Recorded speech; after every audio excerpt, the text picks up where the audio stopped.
NFC Tools is now available on your Flipper Zero, and it is very intuitive. Let's take a ride through it.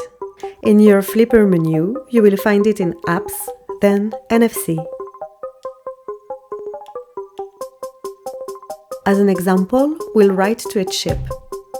Let's explore the right menu. You have many options for records. We'll choose a unit link profile, type the username,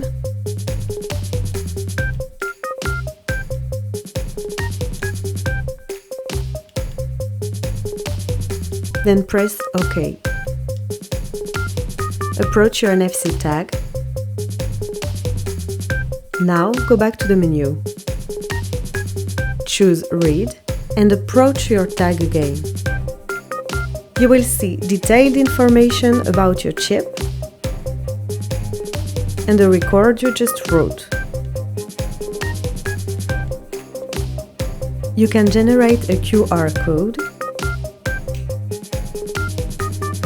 and scan it with your phone to be taken directly to the profile.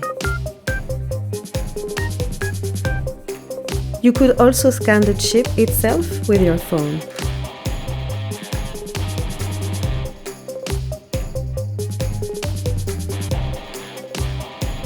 Explore the other features to erase or lock your chip,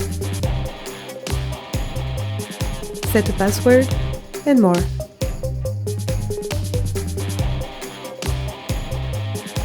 Enjoy the ride, and thank you for watching!